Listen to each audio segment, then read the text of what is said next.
शाना एनसी जी जल्दी से, अब उन्होंने बयान वापस ले लिया, खेद जता दिया, उसके बावजूद इतना ज्यादा हंगामा क्यों है बरपा महाराष्ट्र की सियासत में? बताइए, सदन से ही बाहर कर दिया पूरे सत्र से। देखिए, प्रॉब्लम ये है कि अबू आजमी एक रिपीट ऑफेंडर है। हर बार उन्होंने सिर्फ बात की, माफी मांगी, लेकिन उन्होंने क्या बात की इसके ऊपर गौर कीजिए। उन्होंने इस व्यक्ति ने, जिन्होंने पूरे हजारों हिंदू मंदिर को बर्बाद किया, त्र्यंबकेश्वर हो, काशी विश्वनाथ, लिस्ट अनगिनत है। लेकिन चित्रा जी, मैं ये कहूंगी कि हमारे नेता एकनाथ जी शिंदे ने जब ये मुद्दा को उठाया असेंबली में और उनको सस्पेंड किया गया, योगी आदित्यनाथ जी की भी मांग बिल्कुल सही है कि उनको सस्पेंड करना चाहिए, समाजवादी पार्टी से भी, क्योंकि ये वो रिपीट ऑफेंडर हैं जो ये जानकारी ही नहीं है उनको इतिहास की। मैं उनसे एक विनती करूंगी, क्योंकि अभी उनके पास समय है, आप छावा पिक्चर जाके देखिए, संभाजी के बारे में समझ लीजिए क्या अत्याचार किया औरंगजेब ने। और ये भी मसीर आलमगिरी, ये सईद मुश्ताक खान ने लिखा था, ये ऑफिशियल रिकॉर्ड है औरंगजेब और औरंगजेब के रेन के बारे में। उनके जो डिस्ट्रक्शन है टेम्पल्स के, हम सब जानते हैं कि 1751 में जब मराठास वापस आए, तब उन्होंने त्र्यंबकेश्वर पे वापस हजारों साल पुरानी जो मंदिर थी, जो उन्होंने मस्जिद बनाया, फिर वापस उन्होंने मंदिर बनाया। तो ये एक सोच विचार तक सीमित नहीं है। मैं मानती हूँ कि वो सिर्फ तुष्टीकरण की राजनीति कर रहे हैं। और जिस ढंग से आज महाराष्ट्र में सदन में आपने देखा, क्या जरूरत थी शाना एनसी जी? जब उन्होंने खेद जता दिया तो फिर सदन से बाहर करने की क्या जरूरत है, निलंबित करना चाहिए। मैंने क्या कहा चित्रा जी, मैंने क्या कहा, ये एक रिपीट ऑफेंडर है। ये हर बार विवादक बयान देके फिर माफी मांगते हैं, सस्पेंशन होती है। जो योगी आदित्यनाथ जी ने आज कहा, उन्होंने कहा कि उनको सस्पेंड तो करना चाहिए समाजवादी पार्टी से। समाजवादी पार्टी का ऑफिशियल स्टैंड क्या है, आप हमें बताएं। क्या उनका ऑफिशियल स्टैंड है कि अबू आजमी ने जो कहा सही था या गलत? क्या वो ये मानते हैं कि औरंगजेब ने हजारों हिंदू मंदिर को खत्म किया या नहीं? जो किया, और जिस अखिलेश जी का बयान अगर मैं पढ़ूंगी उसको देखकर तो यही लग रहा है कि वो अपने विधायक के साथ खड़े हैं। अखिलेश जी अगर ये कहते हैं कि हमारे विधायकों या सांसद उनकी बेखौफ दानिशमंदी, समझबूझ बेमिसाल है, कुछ लोग अगर सोचते हैं कि निलंबन से सच की जुबान पर कोई लगाम लगा सकता है, तो फिर ये उनकी नकारात्मक सोच का बचपना है। ये उनकी ओर से बयान दिया गया है, वो तो अपने नेता के साथ खड़े हैं।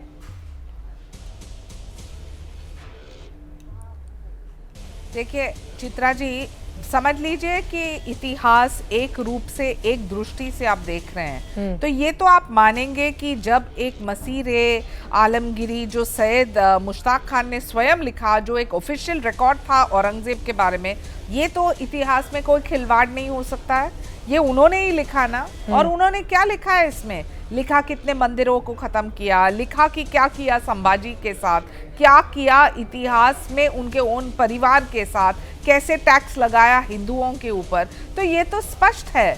तो समाजवादी पार्टी की जो प्रतिक्रिया है वो भी जानना बहुत जरूरी है, क्योंकि जो एक रिपीट ऑफेंडर जो सस्पेंड किए गए, जब एकनाथ जी शिंदे ने ये मुद्दा उठाया, निलंबन से सच की जुबान पर कोई लगाम नहीं लगा सकता, इसमें कोई कंफ्यूजन की स्थिति ही नहीं है। अगर वो लिख रहे हैं कि कुछ लोग अगर सोचते हैं निलंबन से सच की जुबान पर कोई लगाम लगा सकता है, तो फिर ये उनकी नकारात्मक सोच का बचपना है, वो तो लिख रहे हैं और उनको तो कोई कंफ्यूजन नहीं दिखाई दे रहा है अखिलेश यादव जी को।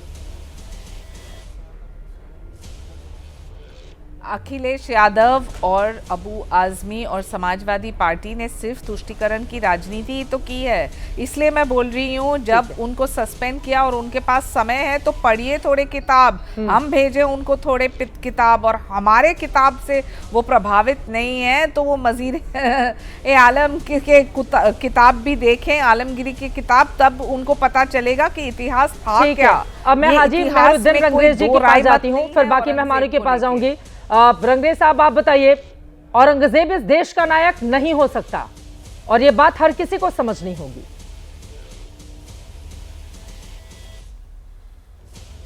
देखिए चित्रा जी, जिस तरीके से लगातार जब से औरंगजेब का नाम लिया अबू हसीम आजमी ने, लगातार उनको टारगेट करने का काम भाजपा ने करना शुरू कर दिया। इतना नाम तो मुगलों का और पाकिस्तान का हम नहीं लेते जितना भाजपा लेती है, और उससे उनको फ़ायदा होता है। और जिस तरीके से उन्होंने पूरा पैटर्न एक तैयार करा आप ये देखिए, अभी योगी जी कह रहे थे कि इलाज कर देंगे, क्या एनकाउंटर करेंगे? उनके घर पे बुलडोजर चलाएंगे? क्या करेंगे आप एक मुख्यमंत्री होकर आपकी भाषा, इस तरीके की भाषा आपकी कैसे हो सकती है? और मैं कह रहा हूँ कि औरंगजेब एक राजा थे, ना तो वह हिंदू थे ना मुसलमान थे। जो उनके दरबार में जो बड़े बड़े ओहदेदार थे वो हिंदू धर्म के थे।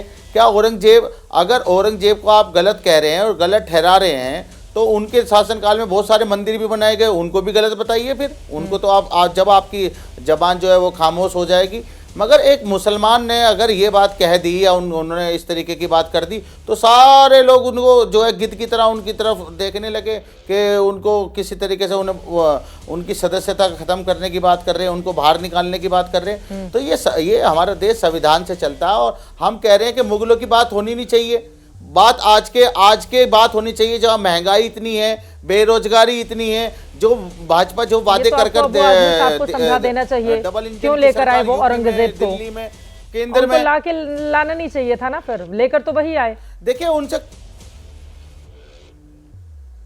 मैडम जो लोग, मैं क्या कह रहा हूँ, जो लोग गोडसे को लेकर आते हैं वो लोग कौन है, वो कौन सी सोच है? उनके खिलाफ तो बीजेपी कोई प्रोटेस्ट नहीं करती, बीजेपी उनके खिलाफ तो उनके घर पे कोई बुलडोजर नहीं चलाती, उनके खिलाफ तो कोई उन्हें पार्टी से बाहर करने की बात नहीं करती। भाजपा के लगातार सारे नेता, वीर सावरकर को जो वीर कहा जाता है, उनको कहते हैं कि वो हमारे आइडियल हैं। वो कैसे हो जाएंगे? जिन्होंने महात्मा गांधी की हत्या में वो साजिश करी, वो व्यक्ति जिसने जो है अंग्रेजों से पेंशन ली, देश की आज़ादी से उन्होंने किनारा करने का काम किया। जो लोग उनको मानते तो उनको भी गलत कहिए फिर। कहने की हिम्मत है किसी में? नहीं है। मगर जब कोई मुसलमान अगर किसी राजा की बात कर देगा, हम तो कहते हैं जो 400, 500, 1000 साल पीछे चले गए उनका जिक्र ही नहीं होना चाहिए। मगर एक छावा भी जो साइना एनसी थी, प्रवक्ता थी, उनका ज्ञान मेरे को समझ में नहीं आया। बहुत पुरानी नेता हैं, वो कह रही थी कि छावा मूवी देख लीजिए, पता लग जाएगा कितना जुल्म किया है औरंगजेब ने। अरे मैडम, वो तो किताबों में, इतिहास में है, जो आप इतिहास पढ़ती ही नहीं। उन्होंने अच्छे भी काम किए होंगे तो बुरे भी किए होंगे। और जब के राजा इसी तरीके से करा करते थे, आज आप क्या कर रहे हैं? आज आप मुसलमानों की जमीनों का वक्फ कानून लाकर हड़पने का काम कर रहे हैं। आप लगातार मुसलमानों का बुलडोजर चलाने का काम कर रहे हैं। आप लगातार एनकाउंटर मुसलमानों का करने का काम कर रहे हैं। तो ये सरकार भी तो क्या कर रही है? आप बता नहीं पाए। बताना ना, मुझे लगता है कि छोड़ना चाहिए। मेहरुद्दीन रंगरेज जी, आप कह रहे हैं वो एक राजा था, उसने अच्छे काम किए तो बुरे काम किए। अरे अपने पिता को कौन जेल भिजवाता है सत्ता के लिए? अपने ही भाइयों का कौन कत्लेआम करवाता है? धर्म अगर नहीं कोई बदला तो फिर उसको जान से मरवा दिया कौन करता है? सिर कलम करवा दिया था गुरु तेग बहादुर का। उसको अच्छा किस नजरिए से आप लोग बता सकते हैं मेहरुद्दीन रंगरेज जी? यही तो दिक्कत है ना आप लोगों की। सैकड़ों मंदिर किस तरह से तोड़वाए थे उसने। काशी विश्वनाथ कॉरिडोर का क्या हाल किया था। चुन चुनकर औरंगजेब ने उन्हीं मंदिरों को निशाना बनाया था जहां पर हिंदुओं की सबसे ज्यादा अगाध आस्था जुड़ी हुई थी। ओडिशा में क्या किया? ठीक है।